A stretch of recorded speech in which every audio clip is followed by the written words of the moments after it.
Bonsoir à toutes et bonsoir à tous. J'espère que vous allez bien ce soir. Moi, je suis un peu fatigué. J'étais toute la semaine passée, on change de distributeur. Et toute la semaine passée, j'étais à bouger les palettes, etc. avec mon ami Dorian, qui était incroyable.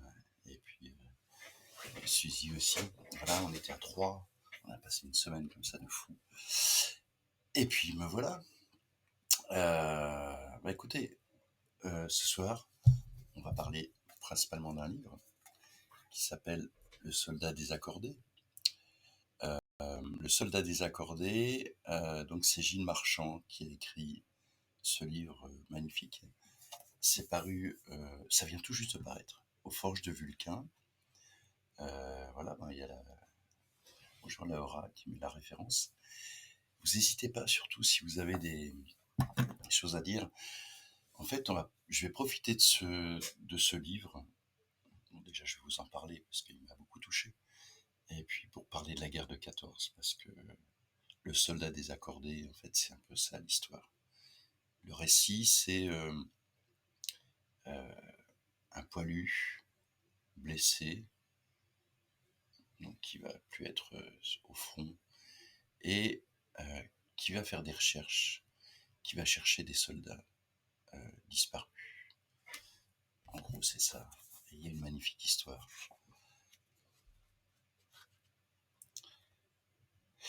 C'est un matin de 1925 que ça a commencé. On a toqué à ma porte pour me donner un pli, un nom, l'adresse d'un restaurateur et une phrase pour me signifier que Blanche Maupas, en personne, m'avait recommandé. Voilà que j'étais convoqué pour une dénommée Joplin, Jeanne de son prénom. Pas plus d'indications. Ma pension était maigre, mes enquêtes peu rémunératrices, et j'avais un loyer à payer. Je n'avais pas trop les moyens de me formaliser. Je ne connaissais pas de Jeanne Joplin, et le nom du restaurant ne, pardon, ne m'évoquait rien.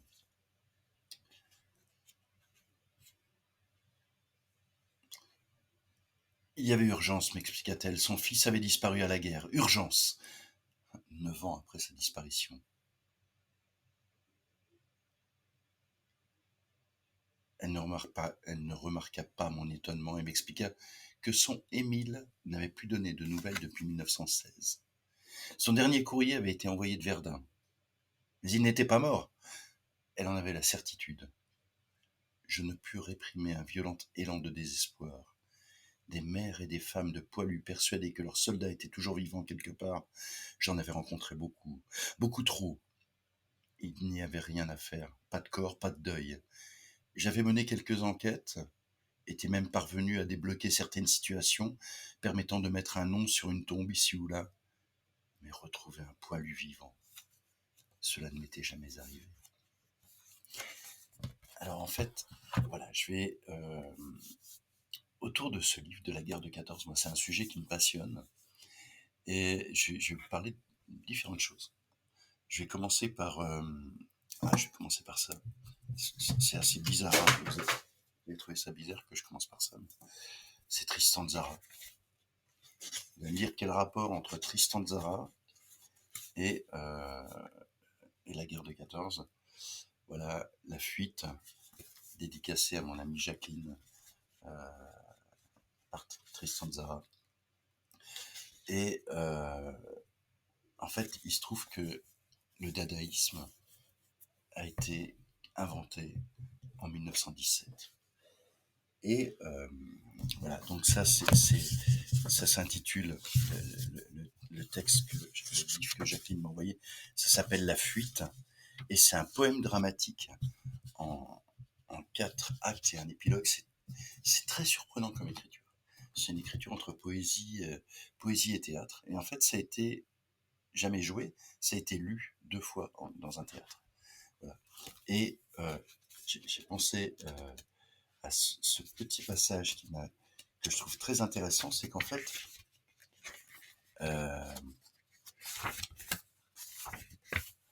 il y a jusqu'au récit de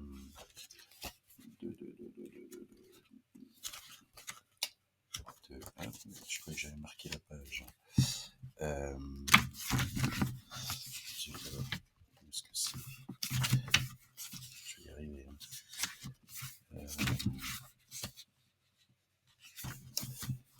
le jour où Zara rencontre euh,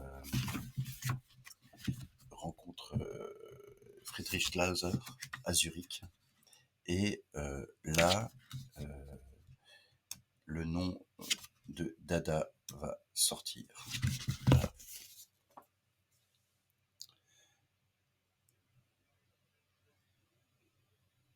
Latsko venait de faire paraître ses premières nouvelles de guerre dans la NZZ. Une horreur indicible se répandait progressivement par-delà les frontières. Il n'y avait rien de remarquable à ce que Zara, qui voulait éliminer la réalité, le sentimentalisme et la psychologie de l'art, sembla tout au moins éprouver un sentiment de peur dès qu'il en allait de sa personne. C'est seulement une fois qu'il fut sûr et certain d'être à jamais inapte à la guerre, on me remit un certificat qui l'attestait, qu'il se permit une première blague. Prudemment, je le menai tout chancelant à la porte. Là, il se retourna et lança un merde à haute et intelligible voix, avant d'ajouter comme pour appuyer ses dires: Dada, dada. Ce mot ne symbolise pas seulement le babil de l'enfant, c'est également une double affirmation qui signifie oui, oui, dans les langues slaves, mais aussi en roumain, me semble-t-il. Ce dada qui avait glissé des lèvres de Zara à son insu absorba son attention les jours suivants. Je me rappelle une promenade à minuit. Ce devait être quelques jours plus tard. Zara me confia qu'il avait l'ambition d'inventer un nouveau mouvement artistique. Tels étaient ses mots. Voilà. C'est un tout petit bouquin qui est splendide. C'est extrait d'un gros livre de Glauser. Et, euh, et voilà. Donc, 1917, on est vraiment dans l'univers de cette guerre. Et on a ce personnage qui va être blessé, mutilé d'une main, et qui va être à la recherche de ce fils disparu.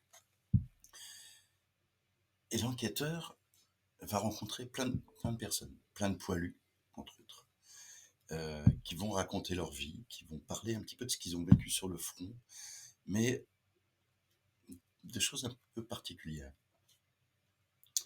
Alors vous enquêtez sur le petit Joplin. Ah, un brave gars. Un romantique, n'est-ce pas? Pas un jour sans manier la plume. Et ses lettres. J'aurais bien aimé la rencontrer, sa belle Alsacienne, Lucie. J'aimais bien quand il lui écrivait. Il savait qu'il ne pouvait pas lui envoyer ses lettres, rapport au fait qu'on ne pouvait pas écrire en Alsace, n'est-ce pas? Mais il y avait du bonheur sur son visage malgré tout. Ça explosait partout. Et lui, il souriait. Dans sa tête, il était avec Lucie, n'est-ce pas? Il m'a dit qu'il lui écrivait des poèmes, un peu comme Apollinaire ou Éluard. Des amoureux, n'est-ce pas? Ah, les poètes. Joplin les aimait bien. Il aurait aimé les rencontrer. Il pensait aux poètes et à Lucie. Et là, je ne peux pas m'empêcher de rebondir sur l'ouvrage qui est apparu dans la collection Point Poésie, dirigée par Mabankou. Si vous voulez voir Alain Mabankou, il sera la semaine prochaine à Livres sur les quais. Il est invité d'honneur de Livres sur les quais à Morges. Et j'espère le rencontrer. Je suis en réunion commerciale toute la semaine prochaine à Paris, mais je ferai un saut samedi et dimanche. Voilà. Et donc, c'est très, très beau ce texte. Ça s'appelle Dans le sillage du météore désinvolte, Lettres de guerre 1914-1919 de Jacques Vacher. 24 juin. Chère maman, je t'écris au revers d'une tranchée. Je suis en 3e ligne, à environ 800 mètres des Boches. Aucun danger jusqu'ici, la tranchée est très bien installée, profonde avec des petits gourbis, blindés très confortables. Il est dommage que je n'ai pas un appareil photog. Je t'enverrai une image de la villa Trois Pommes que j'habite en compagnie de Chailloux. Nous passons notre journée consciencieusement à ne rien faire, et ne serait-ce le manque d'eau, juste pour boire, je me trouverai très bien. De temps en temps, une marmite tombe sans perte, mais avec fracas, et cela n'interrompt pas même la partie de cartes commencée. Le 75 est posté derrière nous et tire par-dessus nous. Le projectile passe au-dessus de nos têtes avec un long aisément et va éclater chez les Boches avec un fracas terrible. Ah, quelle arme effrayante! Tout est balayé et retourné, et saute à 20 pieds en l'air. Il y a eu une attaque dernièrement par ici, et c'est plein de casques, de fusils et d'équipements Bosch. J'enverrai quelques petits souvenirs aussi que j'en trouverai d'intéressants. Quant à moi, personnellement, je suis en excellente santé, m'ennuie infiniment. Moins qu'à la caserne, qui a été pour moi un enfer dans le début. Écris-moi vite. J'ai juste d'argent, 10 francs. Mon adresse est 64e de ligne, première compagnie, 4e escouade, secteur postal 82. Je vous embrasse tous bien fort. Jack. Voilà. Donc Jacques Vacher, Point-Seuil, dans le sillage du météore désinvolte. Et il y a une autre lettre qui est écrite à Amie Jeannette. C'est très beau parce qu'en plus il y a des illustrations. Voilà, il faisait des dessins, tout comme le personnage dans Le Soldat désaccordé. On sent il a toujours la plume à la main. Une chaleur d'orage et le calme émaillé du rare crépitement d'une mitrailleuse lointaine. Pourtant, je m'ennuie pas trop, me promène et dessine à perte de vue. Je fais des études de fumée, les Boches envoyant à chaque crépuscule les plus jolis schnappels inimaginables, à environ 8 ou 900 mètres de là. Un horizon un peu mauve et puis vieux rose tout à coup taché d'un beau noir velouté, ou de roux mourants qui se meurent à plaisir. C'est bien joli et les Boches doivent le faire pour l'amour de l'art, car cela éclate régulièrement très haut et très loin. Et puis, je cause avec mon ordonnance, une excellente crapule pleine de respect et de bonnes raisons, roux et rosée qui me donne des prétextes étonnants et qui me fait toujours sentir combien, après tout, j'avais tort. Il a du reste conscience qu'être mon tampon n'est pas une mince affaire, et traite ses frères avec beaucoup d'humanité et de protection.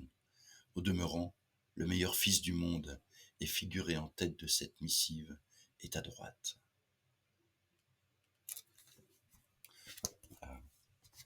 Alors, ce qui est très surprenant dans Le Soldat désaccordé, c'est qu'en fait, la mère donc, du soldat recherché, lorsqu'il apparaît qu'il avait une amoureuse, elle nie totalement. Ouais, c'est une passade, c'était. Et en fait, ce qui va se passer, c'est qu'il va aller sur les traces de ce soldat, et en même temps, on va voir les traces de son amoureuse.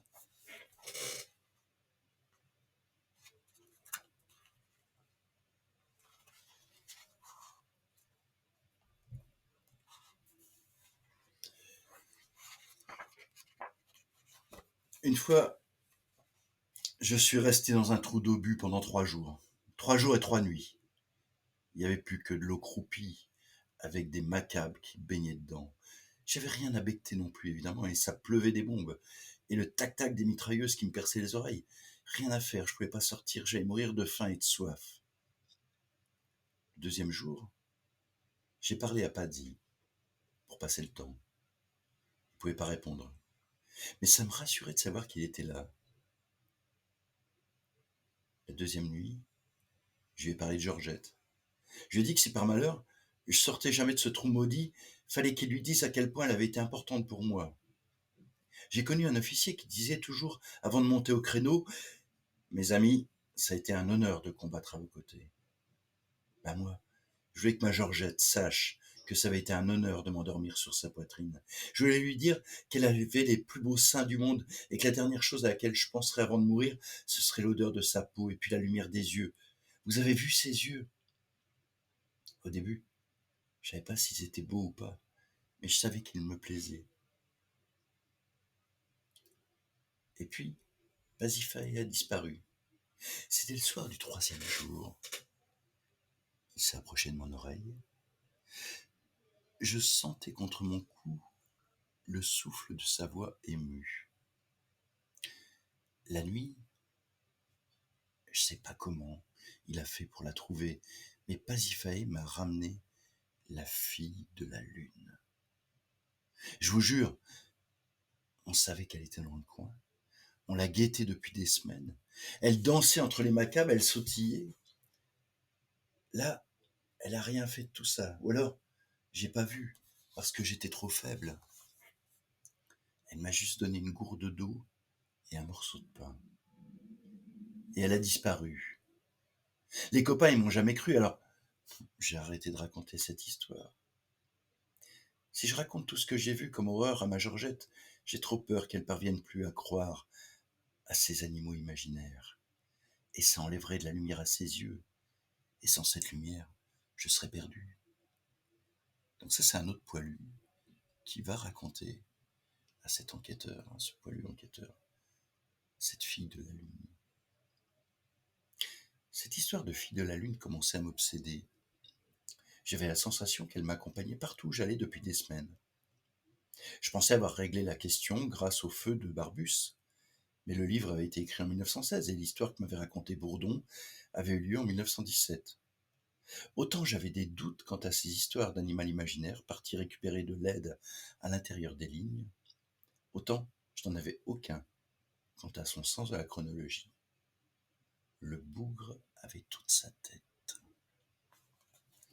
1917, c'est aussi l'année où Joël Bousquet a été blessé à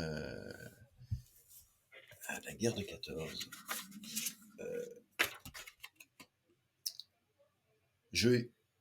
Blessé en 18, il a été blessé, je crois que c'était en 17. Joël Bousquet, blessé le 27 mai 1918 au combat de Vailly, n'a pas quitté jusqu'à sa mort en 1950 le lit où le tenaient ses blessures. Ça, c'est pareil, c'est un petit cadeau de mon amie Jacqueline. Joël Bousquet, traduit du silence, l'imaginaire chez Gallimard.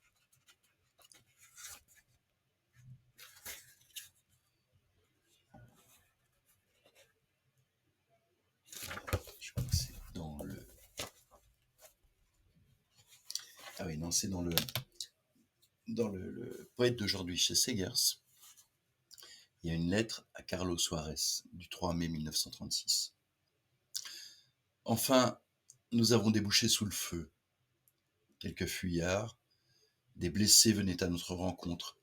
Je les écartai d'un geste, leur interdisant de parler à mes soldats que je ne voulais pas démoraliser. Je revois tout cela comme si j'y étais encore. Des avions allemands tournaient dans le ciel, un village brûlé. Sur les crêtes fermant l'horizon, on voyait les colonnes allemandes, réserve des troupes que j'allais heurter dans la vallée. Un chasseur à cheval est venu au galop sous les premières balles me porter pour la deuxième fois de la division. Une exhortation à tenir coûte que coûte. C'était presque superflu, j'en avais assez.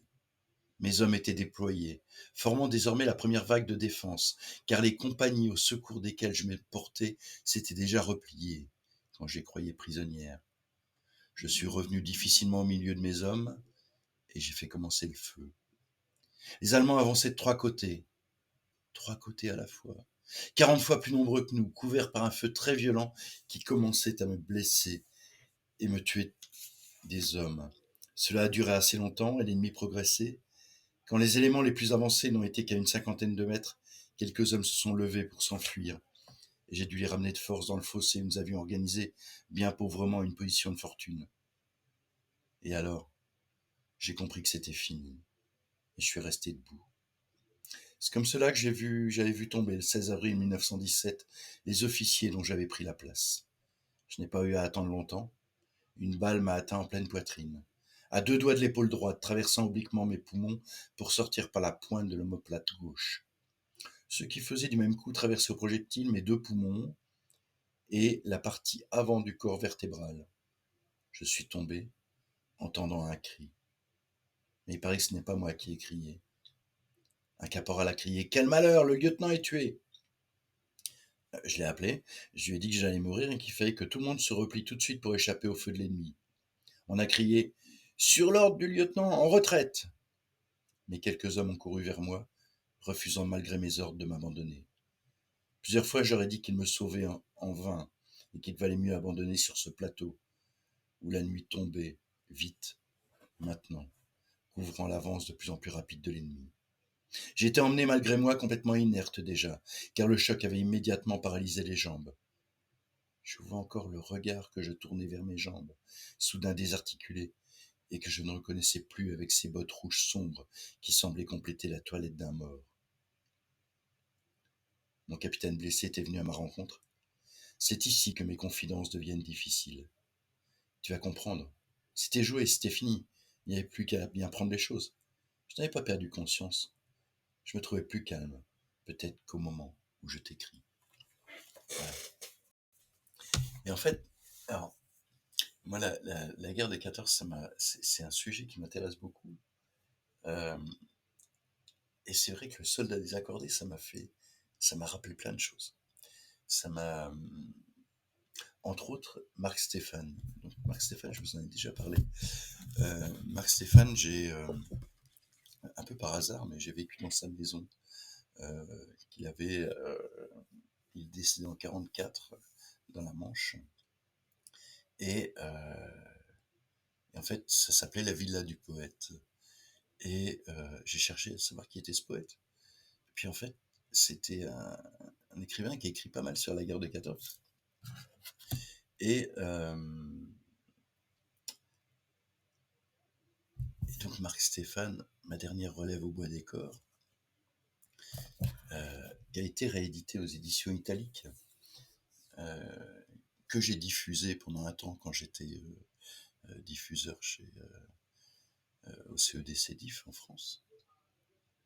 Et j'aurais passé, j'aurais dit, mais il n'y a pas d'illustration, alors que dans l'édition originale que j'avais, euh, c'est mon fils qui l'a maintenant, il y avait des illustrations. Donc, ils ont rajouté les illustrations qu'il y avait dans l'édition originale.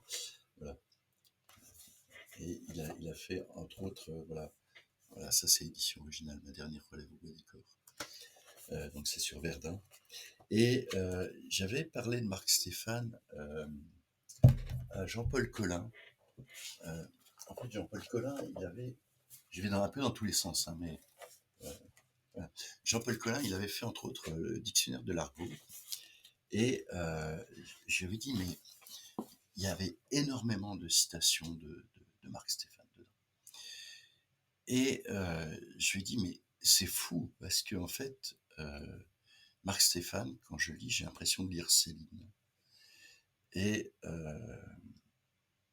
il m'a dit, ça serait vraiment intéressant qu'il y ait des universitaires qui plongent dessus, pour voir, parce qu'en fait, Marc Stéphane a été découvert par Léon Daudet 2 ans avant Céline. C'est assez surprenant. Et voilà. J'avais mis pour Pascal Cotin, jeune amateur de langue verte, jeune hein, à ce moment-là, c'était en 90. Ce dictionnaire de l'argot qui l'encouragera peut-être à trimer sur le trimeur, parce que Marc Stéphane avait fait un bouquin qui était son succès, qui avait été goncourable, qui s'appelait Ceux du trimeur, à ressusciter le cher Marc Stéphane. Et voilà, moi je continue à le ressusciter, ce cher Marc Stéphane. Donc, ma dernière relève au bois des corps, Verdun, souvenir d'un chasseur de Drian, 18-22 février 1916. Et cette voix, je la trouve magnifique. Le lieutenant exulte, 19 février. C'est qu'il vient enfin de toucher son fameux canon lance-torpille qu'il fait monter juste derrière son abri et à moins de 20 mètres. Même que nous trouvons ça très intelligent, car qu'est-ce que nous dégusterons quand il sera repéré? Le projectile est une mignonne torpille d'un modèle nouveau, et ne pesant que 3 livres, mais paraît-il excellente tout de même pour vous mettre le portrait en marmelade. Et ça éclate au moindre choc. Brrr, quel maniement chatouilleux! Elles dormiront tranquilles avec moi qui les ai en garde. Oui, mais le lieutenant brûle déjà d'essayer son joujou et court de tous les côtés après le sergent grenadier Franjus, qu'il a commis chef de cette pièce rare. Oh, combien rare et combien opportune aussi. Après-midi, les Allemands remettent ça pour le réglage pendant 2 heures. Nous ripostons et un 75 attige un peu la grande gueule à deux molles, qui s'en va bien content à d'autres brancardiers quérir sa croix de guerre. Car c'est un prix fait et marché donné. Mauvais coup vos vantardises pour l'étoile à toute bête. 205 dans la cheminée, qui ne manque guère une si profitable occasion de crouler avec fracas et force décombre dans notre pauvre cher Cagna, qui en est soudain tout enseveli. Allons, ce sont bien décidément les bêtises qui commencent. Un dernier relève au décor. C'est assez génial. Voilà. Donc, oui, j'ai replongé dans la guerre de 14 avec Marc Stéphane, avec plusieurs bouquins. Et, euh, et là, en reprenant le soldat désaccordé, on va s'apercevoir que cette enquête, tout va, les différents personnages vont se croiser. Et il va retrouver cette femme. Euh, il va la suivre à la trace. Cette amoureuse, Lucie. Lucie réapparaît au printemps 1917, à Vimy, côté allemand. Il n'a pas été facile de recoller les morceaux du puzzle. Je n'ai jamais réussi à savoir comment elle était parvenue à remonter la piste d'Émile. Et en fait, c'est ça qui est magnifique. C'est qu'en fait, Émile cherchait Suzy. Suzy cherchait Émile. Et je ne dirai pas la fin, mais ils étaient toujours aux abords l'un de l'autre, toujours bravant tous les risques. Aucune enquête n'avait jusque-là exigé que je ne travaille avec les Allemands. Pour tout dire, je ne les portais toujours pas dans mon cœur, par habitude. Parce que j'avais grandi dans la haine du Boche, comme tout le monde, parce qu'il m'avait pris une main à laquelle j'étais jusque-là très attaché. De son côté, Davis avait toujours été attiré par les idées pacifistes. À l'écouter, il fallait oublier le traité de Versailles pour passer à autre chose. On avait vécu la der des der et il fallait que les Allemands puissent se reconstruire, sinon on courait à une nouvelle guerre. Il avait suivi de près cette histoire de traité. C'est lui qui le premier m'avait dit que, de l'autre côté du Rhin, on parlait de diktat. Personnellement, ça me faisait ni chaud ni froid qu'on leur demande des réparations. Après tout, nous n'avions jamais demandé à être envahis. Je me souviens d'un soir d'août 1928 où il était venu me trouver une bouteille à la main. La guerre est officiellement condamnée et va même devenir officiellement hors la loi. La guerre? Quelle guerre? La nôtre? Toutes les guerres, mon ami, toutes les guerres sont condamnées. On ne voyait pas trop comment ça pouvait se concrétiser. Mais c'était bel et bien vrai, c'était écrit dans le journal. Le pacte Briand-Kellogg était approuvé. Nombre de pays qui l'ont signé, 15. Nous serions la dernière génération de soldats. À nous la paix. Les années suivantes, tandis que je parcourais la France de long en large à la recherche de Lucie, Davis restait à Paris, où il prenait conscience que la paix était quelque chose de tangible. Il avait même commencé à nouer des liens d'amitié avec les membres de diverses associations, telles la Ligue allemande des droits de l'homme. À force de voir les morts déborder de ses registres, il s'était intéressé à ces questions de réconciliation. Il était d'ailleurs en contact avec des services allemands qui, de leur côté, avaient également besoin de recenser leurs propres soldats disparus. Nombre de morts allemands, plus de 2 400 000. Et il y a un personnage, je vais te parler juste après, d'un personnage magnifique.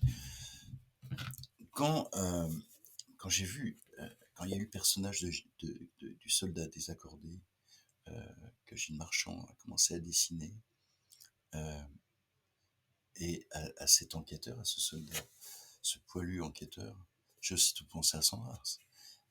Sandrars qui a perdu sa main également à la guerre de 14. Je vais vous lire un petit extrait, toujours d'un poète d'aujourd'hui. Au cœur du monde, hôtel Notre-Dame. Je suis revenu au quartier, comme au temps de ma jeunesse. Je crois que c'est peine perdue, car rien en moi ne revit plus de mes rêves, de mes désespoirs, de ce que j'ai fait à 18 ans.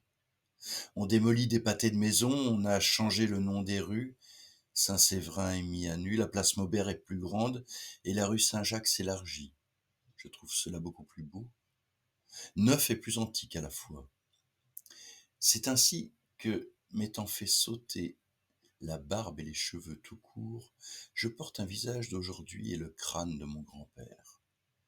C'est pourquoi Je ne regrette rien et j'appelle les démolisseurs. Foutez mon enfance par terre, ma famille et mes habitudes.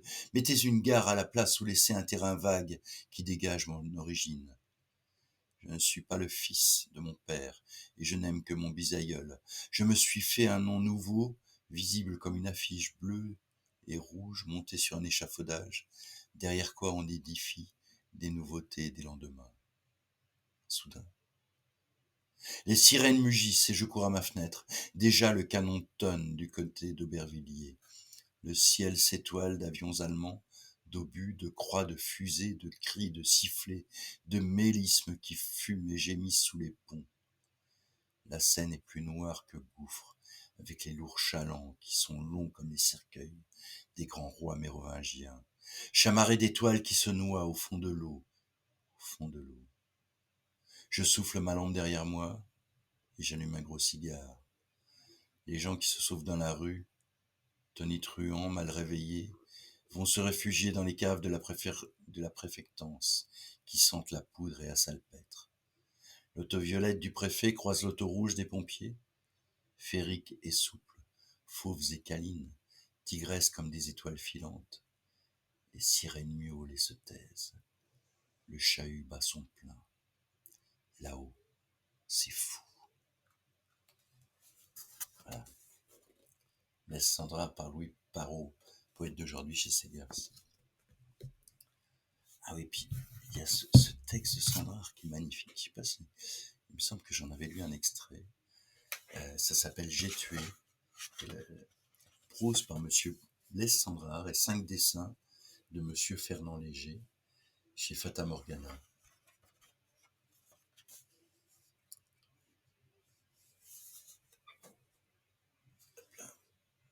Ils viennent de tous les horizons. Jour et nuit, 1000 trains déversent des hommes et du matériel. Le soir, nous traversons une ville déserte. Dans cette ville, il y a un grand hôtel moderne, haut et carré. C'est le GQG. Des automobiles à fanion, des caisses d'emballage, une chaise balançoire de bazar, des jeunes gens très distingués en tenue impeccable de chauffeurs causent et fument. Un roman jaune sur le trottoir, une cuvette et une bouteille d'eau de Cologne. Derrière l'hôtel, il y a une petite villa enfouie sous les arbres. On n'en voit pas bien la façade, une tache blanche. La route passe devant la grille, tourne et longe le mur du parc. On marche soudain sur une profonde litière de paille fraîche qui absorbe le bruit traînard des milliers et des milliers de godillots qui viennent. On n'entend que le frôlement des bras balancés en cadence, le cliquetis d'une baïonnette, d'une gourmette, ou le heurt mat d'un bidon. Respiration d'un million d'hommes, pulsation sourde. Involontairement, chacun se redresse et regarde la maison, la petite maison du généralissime. C'est magnifique ce livre, il est vraiment très très beau. Je continue avec le soldat désaccordé. L'enquête continue. C'est très difficile en fait. Il voit bien que ces deux personnages sont là. Ils étaient présents. Ils n'étaient pas loin l'un de l'autre. Mais ça patine. C'est en 1932, alors que je patinais dans mon enquête, que l'un des tout derniers maillons de la chaîne est miraculeusement apparu.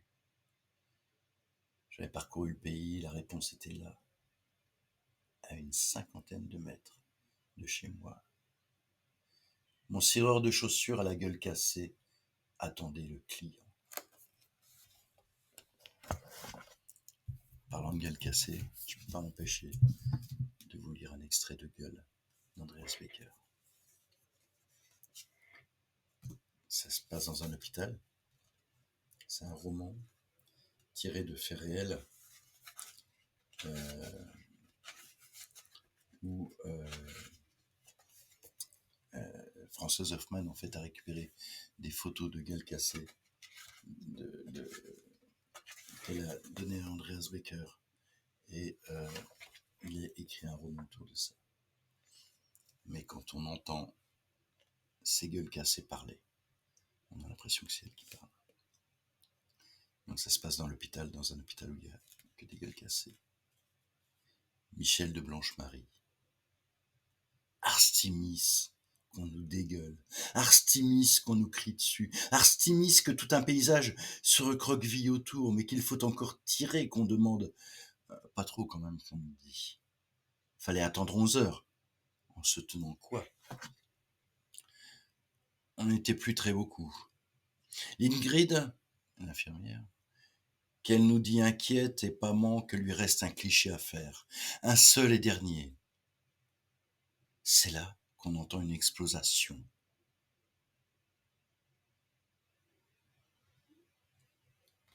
Ah, j'ai perdu la page. Une dernière, une seule. On n'a pas trop compris. Qu'il était 11 heures moins 30 secondes.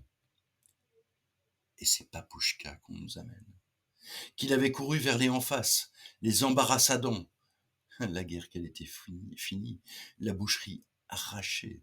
Qu'enfin qu'on pouvait... C'est là qu'ils avaient pris peur, les en face. Il leur restait une grenade. Et Papouchka, qu'il court vers eux. Encore 30 secondes de guerre. On compte. Merde alors, encore 20 secondes. 25 secondes de guerre. Et s'il est armé, s'il nous tire dessus? Merde, encore 20 secondes de guerre. Ah, ça te suffit à te faire tuer. Alors on tire les premiers. La dernière grenade. Papouchka, qu'il se la prend en plein dans la poire. Qu'il est plus étonné que mort quand il nous arrive. 15 secondes de guerre. C'est vrai. Ça t'amoche comme des années, d'une certaine manière, qu'ils n'avaient pas tort là-dessus en face. Il n'y arrivait pas à y croire. Il est mort d'incrédulescence, après qu'on a appris qu'il n'était pas le dernier, qu'un kidam, qu'il avait fait mieux encore, un manéricain, à 5 secondes près, et lui qu'il avait eu son monument. Mais Papouchka que non. L'avant-dernier, c'est comme deuxième, ça compte pour qu'une dalle. On l'a enterrassé sur place, avec sa gueule cassée. Pourquoi encore la rafistoler? Les vers s'en foutaient surmentalement. Je le voyais sous terre, mon Papouchka. Il n'y avait pas moyen de lui trouver une place décente, tellement que les souterrains, que c'était peuplé de cadavres. On a dû le coincer, pas qu'un peu.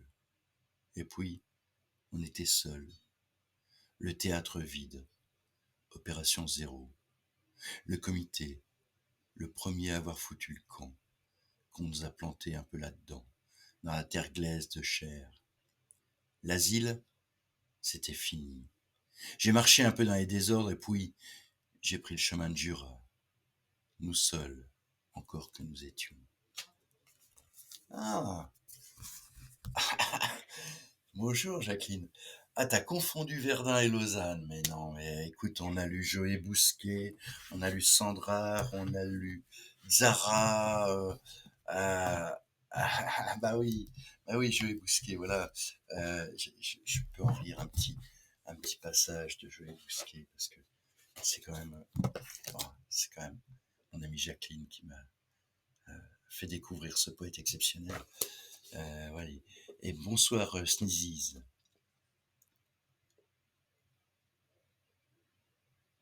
J'aurais mis toutes mes forces à naturaliser l'accident dont ma jeunesse a été la victime. J'ai voulu qu'il cessât de me demeurer extérieur et que toute mon activité intellectuelle et morale en fût le prolongement nécessaire, comme si, dans une existence entièrement restaurée, je pouvais effacer le caractère matériel dont il était revêtu, éliminer de mes pensées l'impression qu'un hasard avait pu s'appesantir sur moi sans démêler ma vie de celle des choses. Il ne s'agit pas pour moi d'écrire, mais de rendre à ma vie sa hauteur inévaluable, et pour cela, de la faire indifférente à ce qui se produisit en elle sous le jour de l'accident. Incroyable. De 1918 à 1950, Joé Bousquet a été dans son lit, immobilisé, suite à cette putain de guerre. Et c'est marrant parce que Jacqueline arrive juste au moment où il y a l'accordéon qui arrive. L'accordéoniste aveugle jouait d'un air là, une vieille mélodie des tranchées, une Madelon sans entrain. Une Madelon qui n'avait plus le courage de nous servir à boire. Je me suis installé sur la chaise, et pendant que le cireur frottait le cuir de ma chaussure gauche, son comparse me demanda si je voulais une histoire à pleurer, une histoire à frémir, une histoire à rire, une histoire à frissonner. Un peu désœuvré, je répondis que j'avais déjà entendu toutes les histoires, que c'était même mon métier. Et il est resté silencieux. Alors j'ai ajouté, moi ce que je voudrais, c'est une histoire d'amour.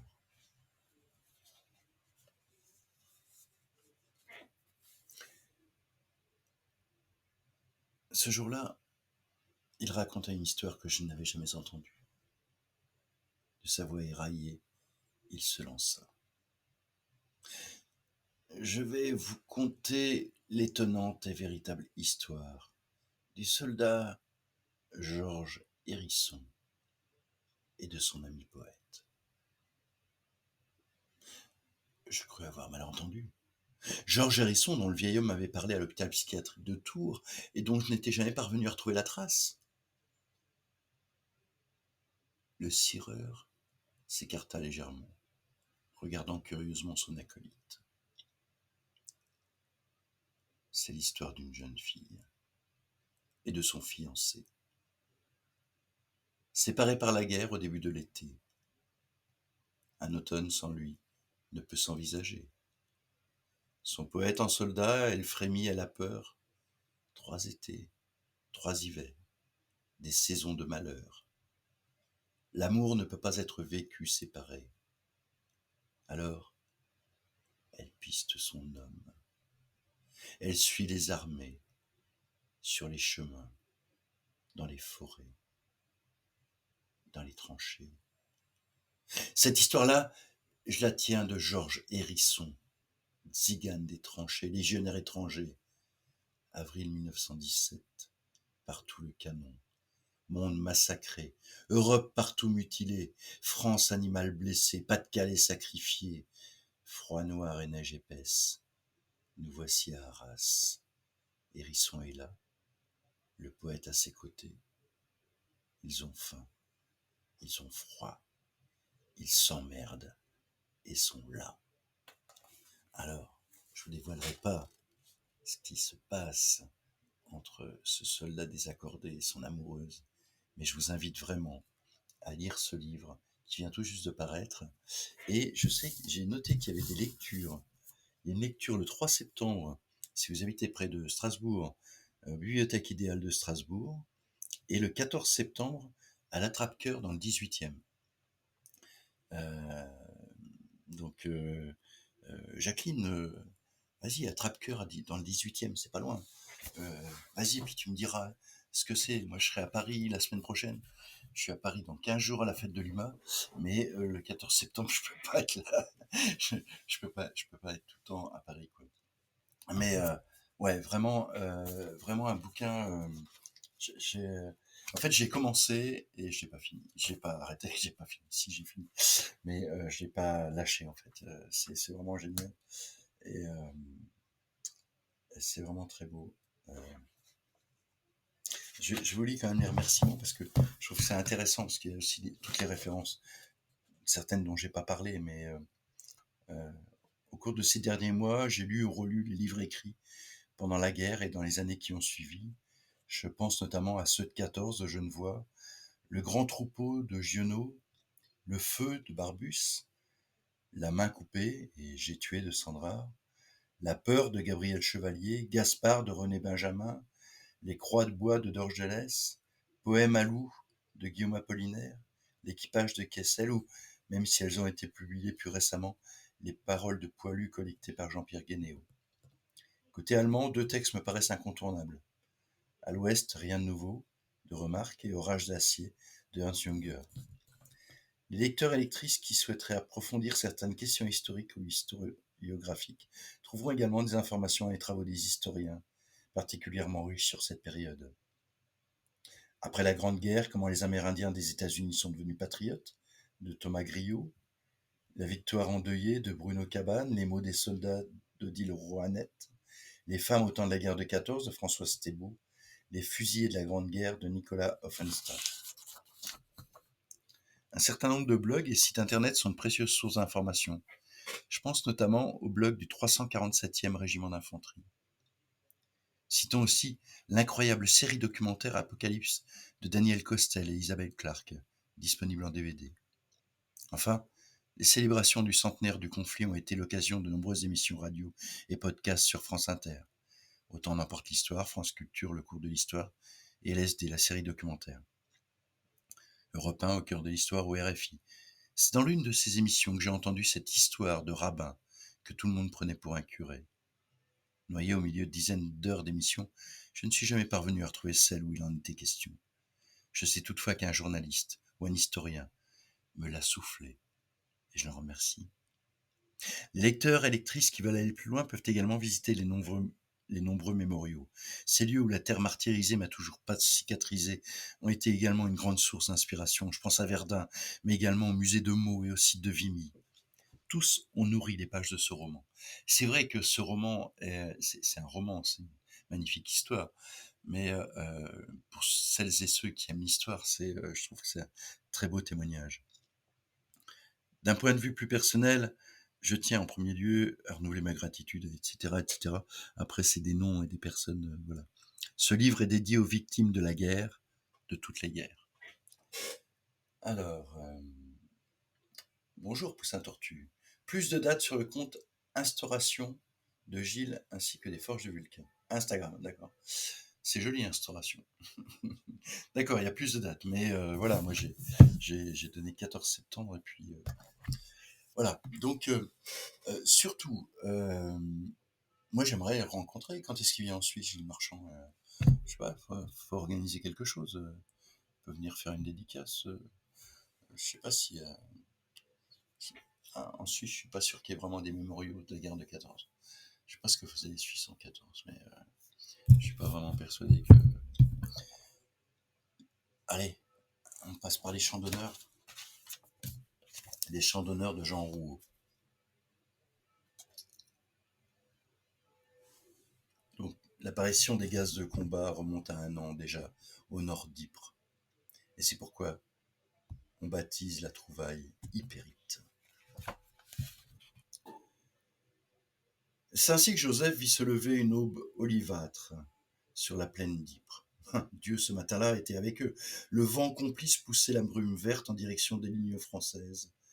Pesamment plaqué au sol, grand corps mou épousant les moindres aspérités du terrain, s'engouffrant dans les cratères, avalant les bosses et les frises de barbelés, marée verticale comme celle en mer Rouge qui engloutit les chars de l'armée du Pharaon. L'officier ordonna d'ouvrir le feu. Il présumait que derrière ce leurre se dissimulait une attaque d'envergure. C'était sans doute la première fois qu'on cherchait à tuer le vent.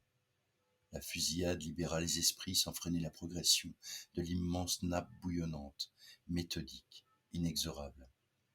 Et maintenant qu'elle était proche à les toucher, levant devant leurs yeux effarés un bras dérisoire pour s'en protéger, les hommes se demandaient quelle nouvelle cruauté on avait encore inventée pour leur malheur. Les premiers filets de gaz se déversèrent dans la tranchée. Ouais, terrible. Allez, je termine. Je vais pas terminer par...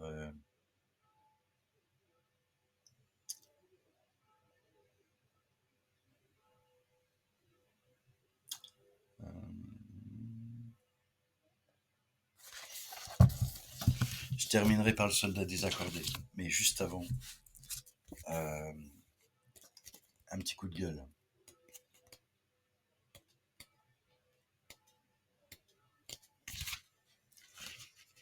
Avec Petit Jean.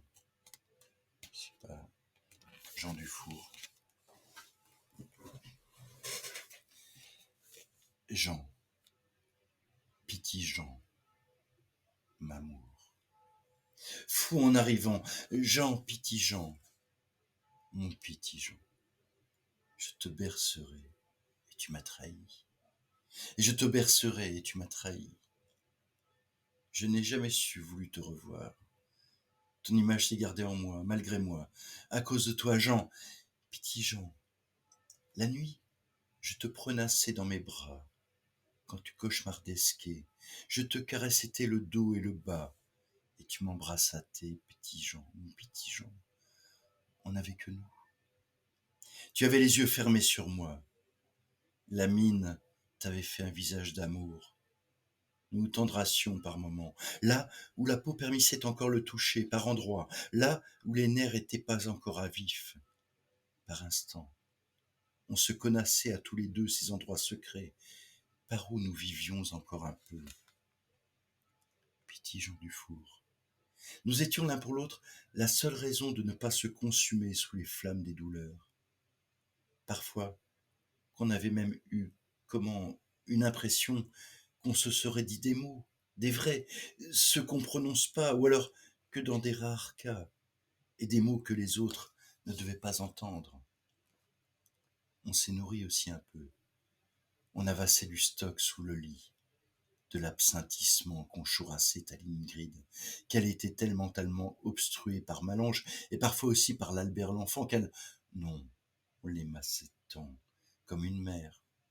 Petit-Jean pour lui que ça, je faisassais, et sans mauvais consciencement, aucun, pour encore être tout chassé un peu par la vie, où la vie entre dans un corps corché, même comme mien, qu'il se les arrache lui-même, ses peaux.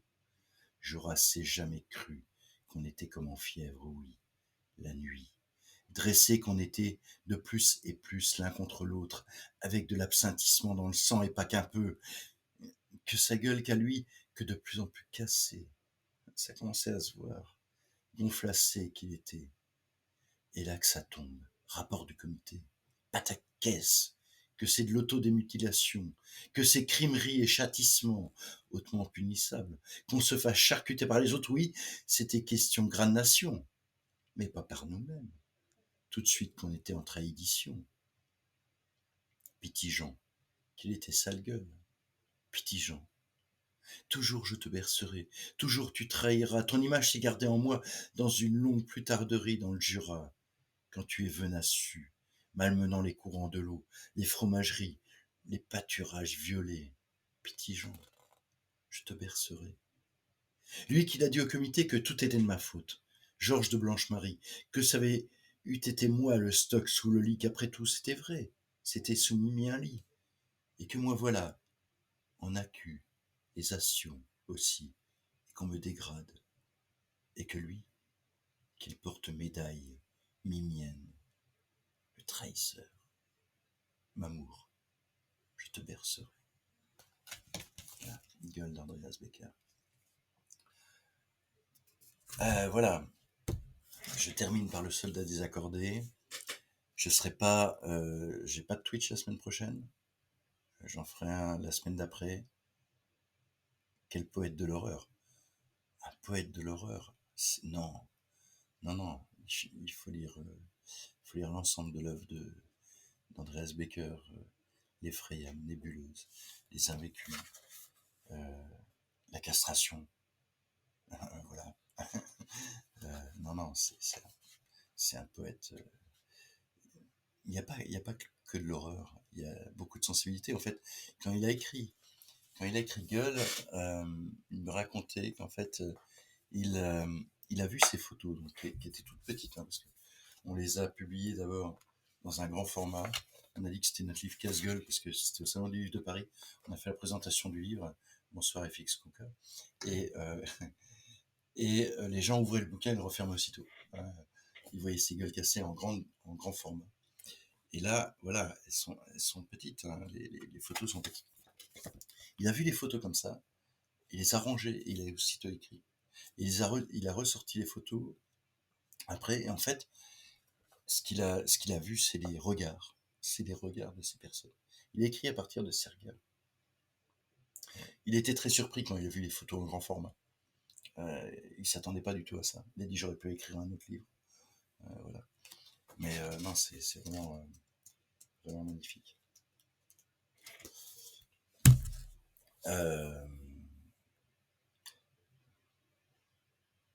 FX Kuka, il y a plein d'actualités pour lui. On s'est rencontrés la semaine dernière, il y a 15 jours. Si vous allez sur mon site, vous verrez le Twitch avec FX Kuka faire du jeu de Baudelaire. Mais voilà, il m'emmène sur le territoire. Baudelaire, j'ai pas de livre de Baudelaire, moi. Baudelaire, c'est un écrivain. Attends, qu'est-ce qu'il écrit? Baudelaire, peut-être. Je sais même pas si j'ai quelque chose. C'est BAU, hein. BAU. J'ai Apollinaire, Whitman, Arabal, Bloch, Baudelaire. Si j'ai peut-être un truc qui traîne par là.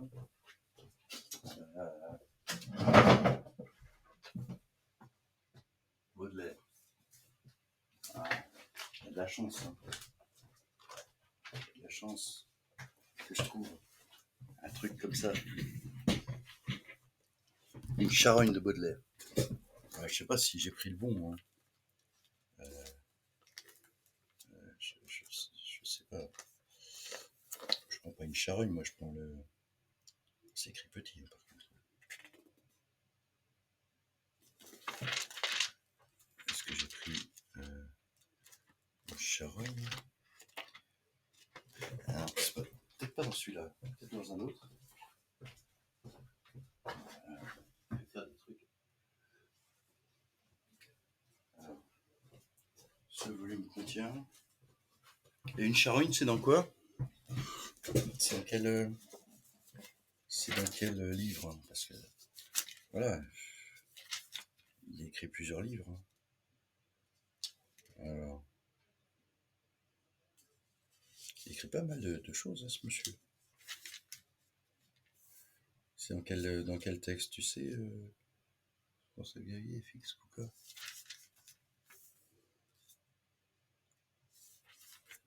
Là, j'ai les œuvres complètes, alors je devrais le trouver. Mais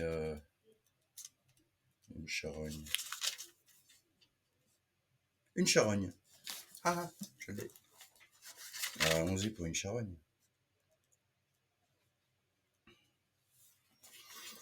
Voilà, dédicace spéciale à FX Kuka. Rappelez-vous l'objet que nous vîmes, mon âme, ce beau matin d'été si doux. Au détour d'un sentier, une charogne infâme sur un lit semé de cailloux. Les jambes en l'air, comme une femme lubrique, brûlante et suant les poisons, ouvrait d'une façon nonchalante et cynique son ventre plein d'exhalaisons. Le soleil rayonnait sur cette pourriture, comme afin de la cuire à point, et de rendre au centuple à la grande nature tout ce qu'ensemble elle avait joint. Et le ciel regardait la carcasse superbe comme une fleur s'épanouir. La puanteur était si forte que sur l'herbe vous crûtes vous évanouir.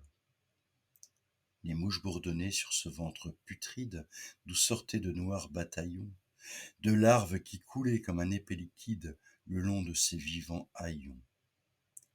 Tout cela descendait, montait comme une vague, ou s'élançait en pétillant. On eût dit que le corps enflé d'un souffle vague vivait en se multipliant. Et ce monde rendait une étrange musique, comme l'eau courante et le vent, où le grain cavaneur d'un mouvement agite et tourne d'un mouvement tyrannique agite et tourne dans son vent. Les formes s'effaçaient n'étaient plus qu'un rêve, une ébauche lente à venir, sur la toile oubliée et que l'artiste achève seulement par le souvenir. Derrière les rochers, une chienne inquiète nous regardait d'un œil fâché, épiant le moment de reprendre au squelette le morceau qu'elle avait lâché. Et pourtant, vous serez semblable à cette ordure, à cette horrible infection, étoile de mes yeux, soleil de ma nature, vous, mon ange et ma passion. Oui, telle vous serez, ô la reine des grâces, après les derniers sacrements, quand vous irez sous l'herbe et les floraisons, grâce, moisir parmi les ossements. Alors, ô ma beauté, dites à la vermine qui vous mangera de baisers que j'ai gardé la forme et l'essence divine de mes amours décomposés. Ah ouais, c'est pas mal quand même. Je me rappelais pas de ce poème. Je sais pas si j'avais lu. C'est très bon. Oui, oui, d'accord, c'est horrible. C'est horrible, c'est beau. On est d'accord.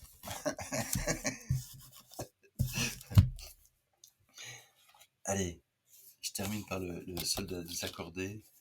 Voilà, un grand merci à toutes et tous. Donc j'ai dit la semaine prochaine, je serai pas là. La semaine de près, juste avant mon départ pour la fête de l'UMA, je serai là le mardi. Oui, n'est-ce pas? Ouais, c'est très très beau.